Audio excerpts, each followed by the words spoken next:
Hi, hello, good morning. Welcome back to my channel. In today's class లో last class continuation గా మనం first chapter real numbers లో ఉండేటటువంటి fifth problem అనేది ఇప్పుడు డిస్కస్ చేసుకుందామండి. మనం ఇక్కడ ఫిఫ్త్ ప్రాబ్లం డిస్కస్ చేసుకుందాం. చూడండి, first if x square plus y square is equal to 25xy then prove that in case x square plus y square value అనేది 25xy అనేట్లయితే దీన్ని యూజ్ చేసుకొని మనం ఏం ప్రూవ్ చేయాలంటే 2 log x plus y is equal to 3 into log 3 plus log x plus log y అనేసి మనం prove చేయాలన్నమాట. ఈ ప్రాబ్లం అనేది వెరీ వెరీ వెరీ ఇంపార్టెంట్ అండి మీకు. ఎందుకంటే ఎగ్జామ్లో మీకు 4 మార్క్స్లో లేదంటే 80 మార్క్స్ పేపర్ అయితే 6 మార్క్స్లో అడగడం జరుగుతుంది. మ్యాక్సిమం చాలా ఇంపార్టెంట్ ప్రాబ్లం అండి ఇది. ఓకే, ఇది ఎలా చేద్దామనేది చూద్దాం. ఫస్ట్ వన్ మనం యూజ్ చేసుకోవాల్సింది ఏంటి, x square plus y square is equal to 25xy. So ఇక్కడ మీకు ఒక ట్రిక్ చెప్తాను చూడండి. ఇన్ కేస్ ఇదే ప్రాబ్లమ్ వస్తుందని గ్యారంటీ కదండి, సేమ్ మెథడే బట్ నెంబర్స్ చేంజ్ అయ్యి రావచ్చు అనమాట. సో దీన్ని ఎలా మనం చేయాలి అంటే ఫస్ట్ ఆఫ్ ఆల్ మనం ఏం ప్రూవ్ చేయాలనుకుంటున్నాం. ఇక్కడ చూడండి, ఇక్కడ 25 ఉంది మనకి. ఇక్కడ ఎక్స్ ప్లస్ వై ఈ 2 ఇక్కడికి వచ్చినట్లయితే స్క్వేర్ కదా, అంటే X plus why whole square ఎప్పుడు వస్తుందండి మనకి, A plus B whole square formula గుర్తు చేసుకోండి ఒకసారి. A square plus B square plus 2ab. మనకు ఆల్రెడీ ఏ స్క్వేర్ ఉంది, బి స్క్వేర్ ఉంది. 2ab అంటే 2 into X into Y. Okay, కానీ ఎక్స్ స్క్వేర్ వై స్క్వేర్ అనే దాంట్లో ఎక్స్ వై వచ్చేసింది. 25ని మనం ఎలా రాయగలుగుతాము స్క్వేర్లో అనేదాన్ని చూసుకోవాలి. అంటే 25 దేనికైనా స్క్వేరా, అంటే దీనికి ఏమైనా యాడ్ చేయాలా లేదా మైనస్ చేయాలా అనేదాన్ని ఒక్కసారి చెక్ చేసుకోండి. అంటే ఈ 25కి ప్లస్ చేస్తే మనకు ఆన్సర్ వస్తుందా, మైనస్ చేస్తే ఆన్సర్ వస్తుందా అనేదాన్ని మనం పర్టికులర్గా ఒకసారి చేసుకోవాలండి. సో ఇక్కడ మనకి x plus why whole square రావాలంటే ఈ ఎక్స్ స్క్వేర్ ప్లస్ వై స్క్వేర్కి మనం 2xy అనేదాన్ని యాడ్ చేసినట్లయితే x plus why whole square అనేది వస్తుంది అనమాట. అంటే మనకి అక్కడ ఏం కావాలనేదాన్ని ఫస్ట్ మనం చూసుకుంటే ఆ విధంగా దాన్ని యాడ్ చేయడం కానీ లేదా సబ్ట్రాక్ట్ చేయడం కానీ చేస్తూ ఫార్ములాని ముందుకు తీసుకెళ్ళాలి ఫార్ములా. సో నాకు ఇక్కడ ప్లస్ కావాలి కాబట్టి యాడ్ 2xy. ఏది చేసినప్పుడు బోత్ సైడ్ చేయాలి. 2xy both sides. So x square plus y square plus 2xy is equal to 25xy plus 2xy. So both sides add చేయాలని చెప్పాను కదా, బోత్ సైడ్స్ యాడ్ చేసాం అనమాట. ఇప్పుడు ఇది చూడండి ఎలా ఉంది మనకి, A square plus B square plus 2ab అంటే A plus B whole square.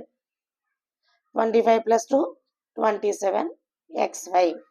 So ఇప్పుడు మనకి ఏం చేయాలి, మనకి ఆన్సర్ లాగ్ లో ఉంది కాబట్టి మనకి లాగ్ కంపల్సరీ. సో లాగ్ ని మనం బోత్ సైడ్స్ అప్లై చేద్దాం.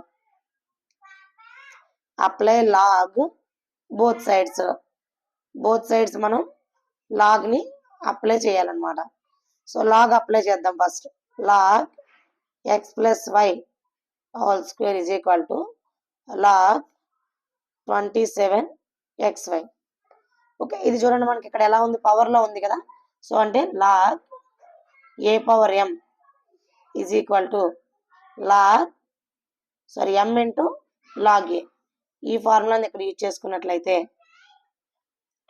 2 into log X plus Y వచ్చేసింది. ఇక్కడ దీన్ని చూడండి, ఇది ఏ ఇంటూ బి ఇంట్లో ఉంది కదా, మనకి ఫార్ములా ఏంటి అసలు, log m into n is equal to log m plus log n.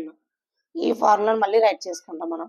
అంటే log 27 plus log X plus log Y. So మనం ప్రూవ్ చేయాల్సింది ఏంటి ఇక్కడ యాక్చువల్గా అసలు 2 into log of X plus Y is equal to 3 log 3 plus log X plus log Y. ఇక్కడ already 2 into log X plus Y అనేది వచ్చేసింది మనకి, ఎల్హెచ్ఎస్ వచ్చేసింది. రైట్ సైడ్ చూడండి ఒకసారి, రైట్ సైడ్ లో మనకి log X plus log y ఉంది, 3 log 3 ఉంది. అంటే ఇప్పుడు మనం 27ని 3 log 3 అంటే ఎలా వస్తుంది మనకి, 3 పవర్ 3 కింద రైట్ చేసుకోవాలి. అంటే 3ని 3 టైమ్స్ మల్టిప్లై చేసినట్లయితే చూడండి ఒకసారి, 3 ఇంటూ 3 ఇంటూ 3, 3 3 జా 9, 9 3 జా 27 వస్తుంది కదా. అంటే లాగ్ 27 మనం 3 పవర్ క్యూబ్ కింద రాసుకోవచ్చు కదా, 3 raised to the power 3 so వీటిని ఇంకేం చేంజ్ అవుతుంది, మనకి ఇదే ప్రాబ్లంలో అడిగారు కాబట్టి. సో యాజ్ యూజువల్ మళ్ళీ same formula, log a power m is equal to m into log a, అంటే 3 into log 3 plus log x plus log y. చూడండి మనకి సొల్యూషన్ వచ్చింది కదా.